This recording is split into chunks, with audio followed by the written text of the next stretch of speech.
Hey, what's going on, everybody? It's your boy Angel R Talk, and you're tuned in to the NYC Talking Podcast. The city of New York, Boricua from the Bronx. Today, I am joined by a very special guest, a guest that I spent every day and night with, my wife, Christine. Hello. We want to talk about an incident that happened a couple months ago where she was coming back from walking our dog and she was assaulted in the street. You want to tell us kind of what happened? Yeah, so that day it was on a Friday and it's at 10:45, I believe. Maybe 10:30, sorry.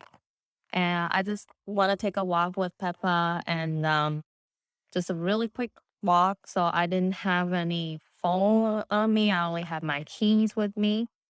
So on the when I came back on the way back, I did hear somebody yelling, but I didn't really pay attention because I was kind of in a rush, trying to make my appointment. So I went back to the back door of my building, which is a big iron gate that I have to open in the back. And right next to it, there's a scaffold also. But so I didn't really pay attention. I thought I would beat that crazy guy who sounds like he's coming onto my way. So when I tried to put the key in the gate, uh, he was right behind me, screaming and yelling at me. And at that time, I was holding Peppa, I at that time I just could not remember what he was saying to me, and all in my head was that I just wanted to get out and run away. That's the fight or flight reflex that we all have. It should be noted that Christine is Chinese American. Now, we don't know that this guy attacked her because she's Chinese. We don't know he chose her because of that, but we don't know that he didn't, right? So we leave that open to speculation. We don't know it was the reason, but we don't know it wasn't the reason.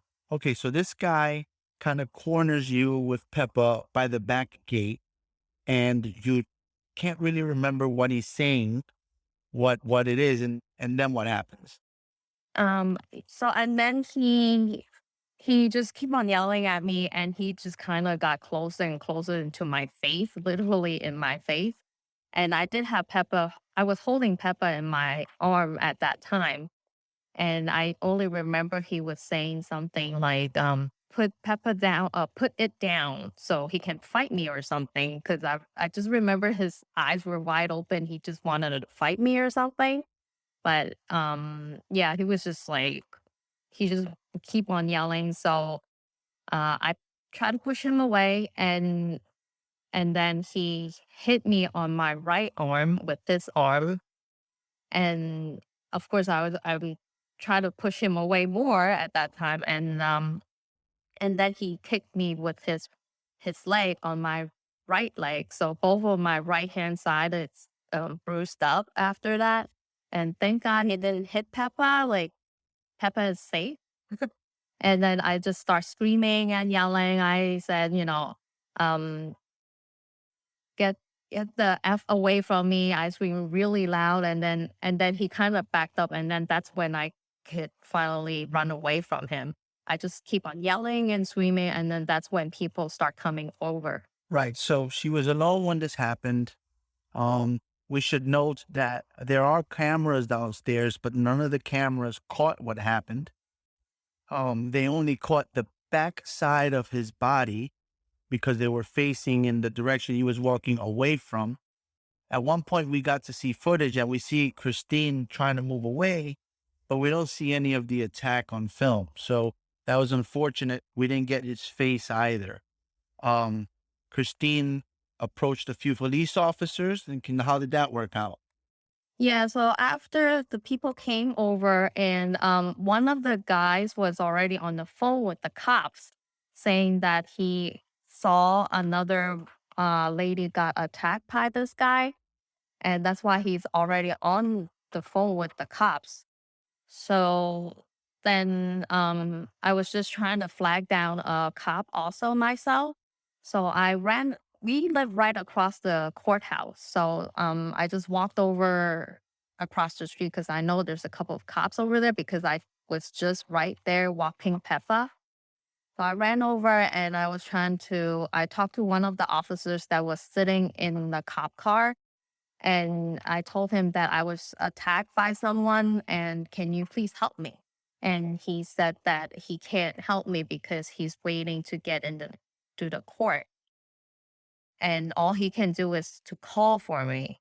And I'm like, yes, please do. Just please call. So while he called back, and in my head, it's really like, okay, this guy is really not helping. So I went back to the other guys that I was talking to, which is the construction guy that worked in that area that I got attacked by, and and this other guy who was calling the cop. So I was just trying to get all the information, like what they got, like did they see the guy or what happened to the other lady, and so yeah, I was just trying to gather more information, and I was also still trying to get another cop because at that time, there are a lot of cops around because we live right by the courthouse, like I said.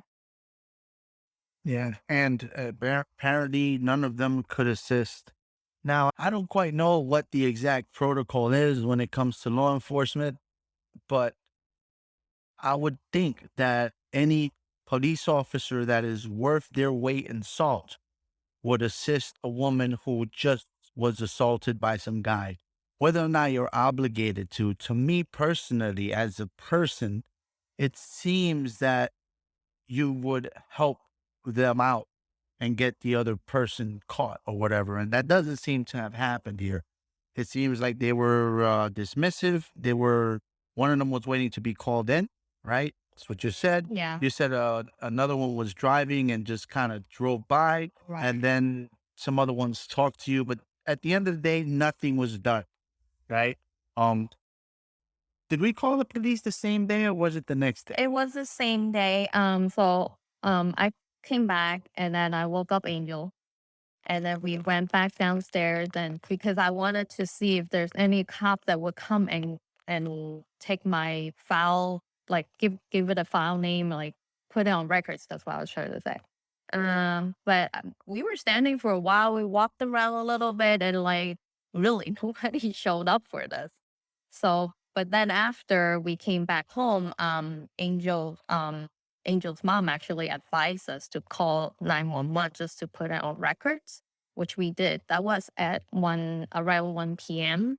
that day. But then yeah, nobody, actually they did call back at, maybe half an hour to an hour later, but then we didn't talk to anybody until at night at about what, 6 p.m. That's when they show up. Yeah.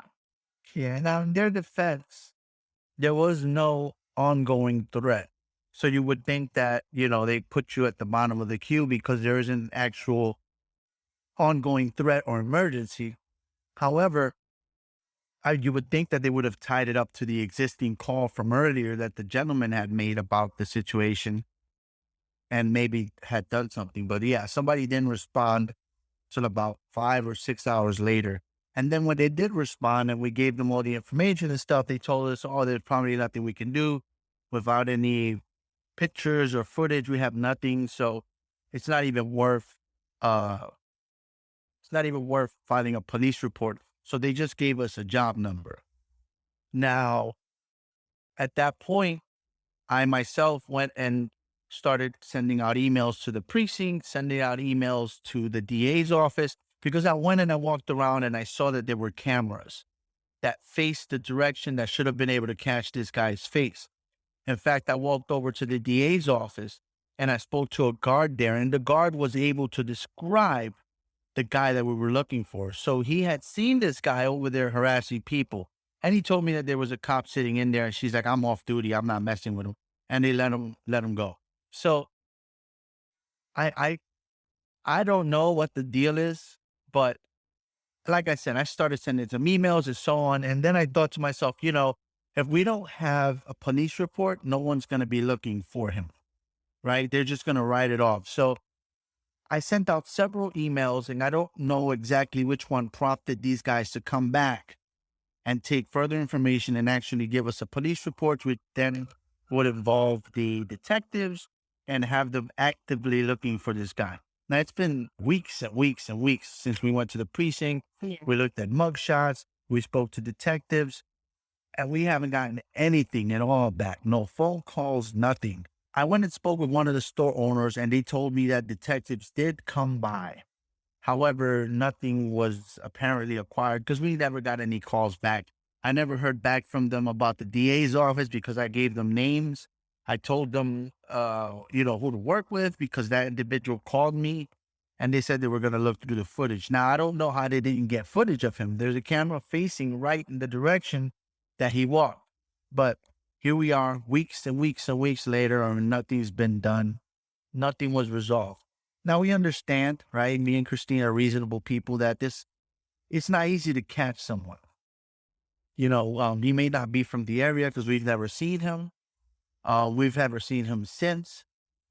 It could have just been a one-off situation. And, we are in New York City and there's a lot of crime and stuff.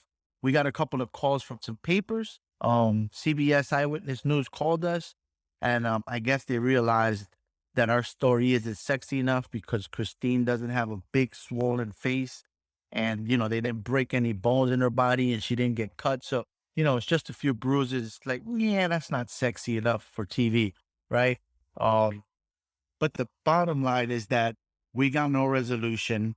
We know that there's hate out there, right, for Asian people. And we don't know that that's the reason he attacked her, but we don't know that it isn't. So either way, I feel like it should have been treated with a little more urgency. Everybody thinks that their situation is the most important and it should be treated with urgency. I get that. But who knows what more he could have done? Who knows what he's done since? Who knows what he did before? Yeah.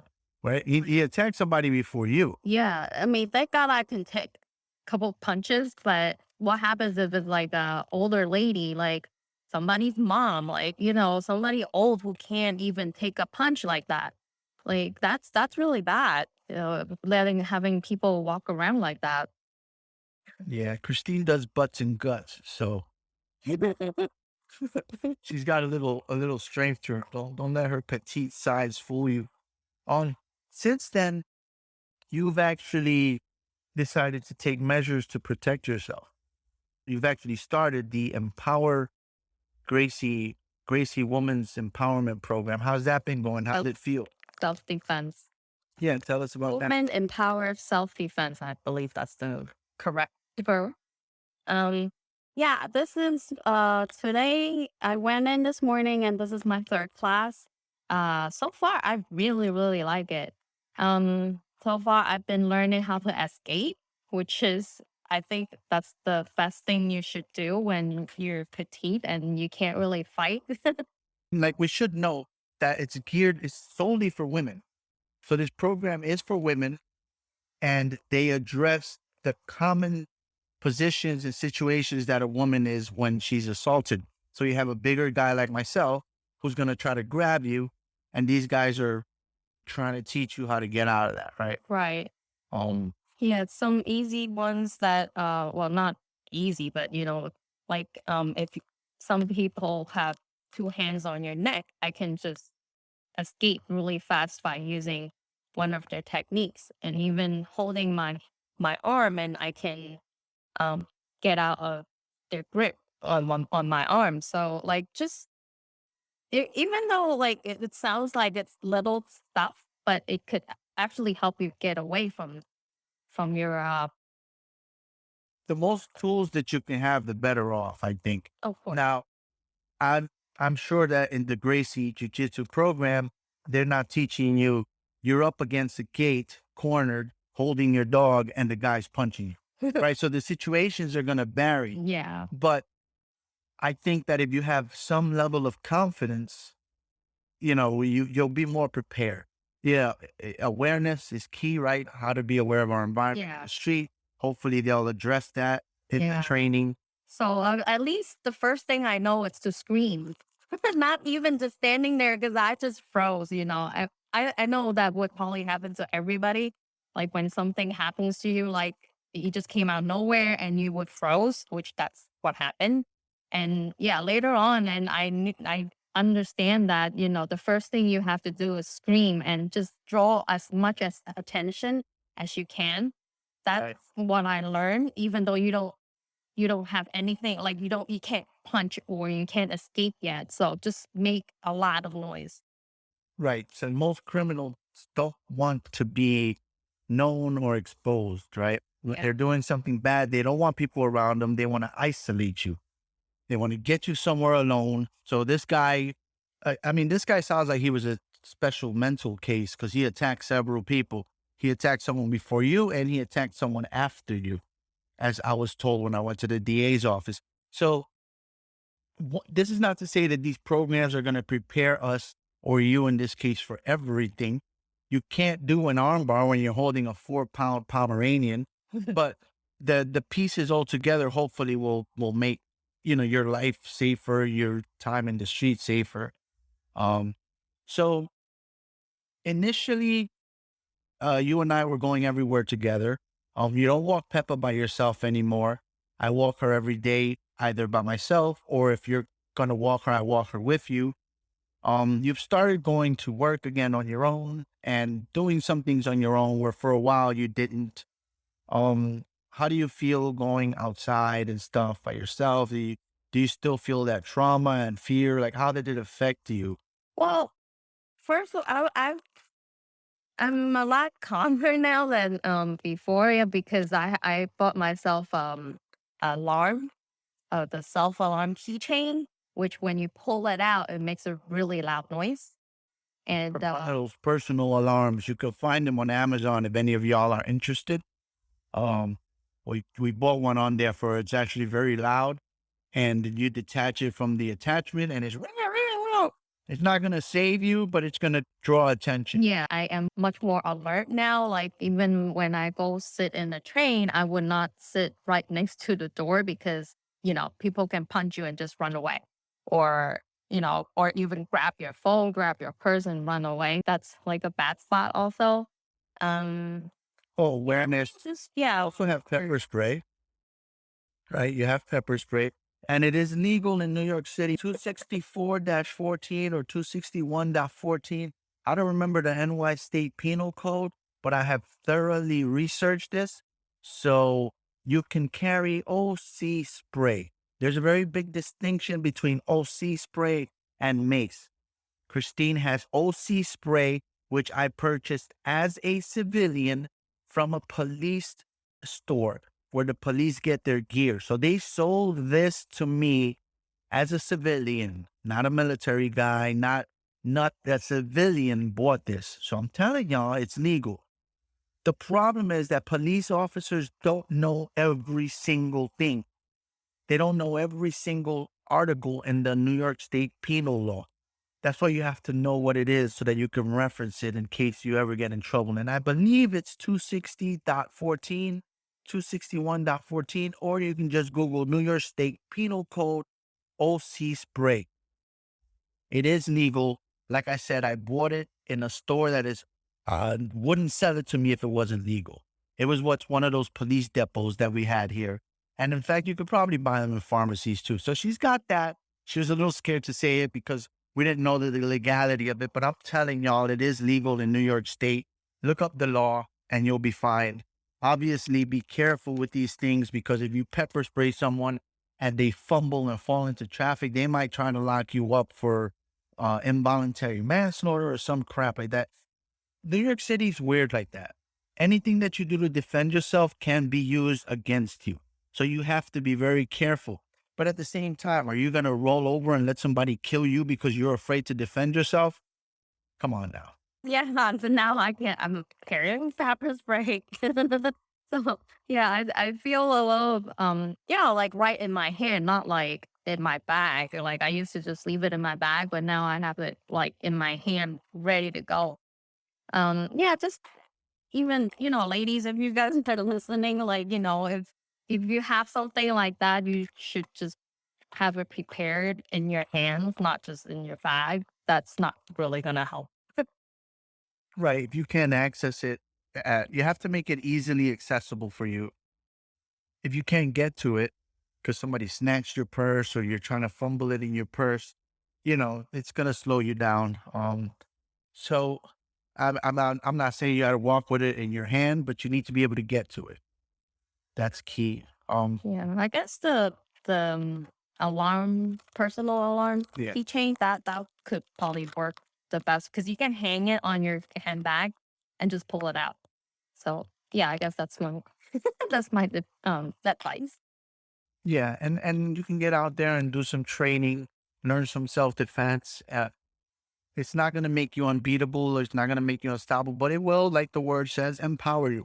Yeah. It'll give you confidence, and there'll be little things. I mean, she's just new, she started, but I mean, we just spent an hour watching the early UFCs, so she's getting an interest into the art. She's learning some stuff.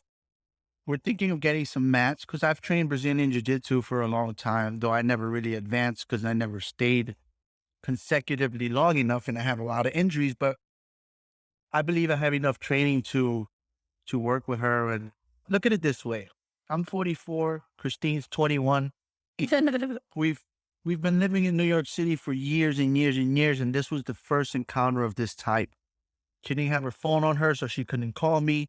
She didn't have her pepper spray. She was alone. And she came up and got me. By the time she got me, I came down, the guy was gone, right? Honestly, it's probably better he was gone because if I hurt him, then now I get arrested. It's just a bad scenario. But thankfully, in all our years here, this is the first one, at least that I know of while we're together, that has happened. And hopefully the last one. But you can't count on it. So you have to prepare. And that's why we're doing what we're doing. Um, Thank you, my lovely wife, for sharing this story. Sure. Yeah, I just wish some listeners who's interested in to take a self defense class like the Gracie Jiu Jitsu. They're really good. I'm not like trying to promote them, but I am taking it myself and I like it a lot. Like it's pretty cool when you can, you know well, how what's your weight again? I am right now. I'm about 235 pounds. So, and I weigh about 100 pounds. And I'm on the bottom and he's on top, if I can flip him over, I think that's pretty cool. Just to learn this technique. Um, yeah, I would strongly encourage ladies to, learn how to self defense themselves. Yeah, especially if you're a member of like, I mean, I hate to say it, but the way things are now, right? If you're a member of the Asian community, y'all have been targeted. Um, so especially women and older individuals. So I don't expect an 80-year-old to go and become a jujitsu expert, but you can sure as hell squeeze that little pepper spray and get them in the eyeballs. So everybody just stay aware, stay safe, do your best to protect you and your family. The streets are wild. We don't know what's going to happen with this next mayoral election, and we don't know the way things are going to keep going. Just stay safe out there. And I think the number one thing, and you might agree, Christine, is awareness. Just be aware of your environment. Mhm. And other than that, stay safe and thank you for listening and thank you for coming. Take care, everybody. Bye. You are listening to the NYC Talking podcast. www.nyctalking.com. Please like NYC Talking on Facebook. Please follow Angel R Talk on Twitter and Instagram. We are NYC Talking, the realest lifestyle blog ever. Thanks for listening.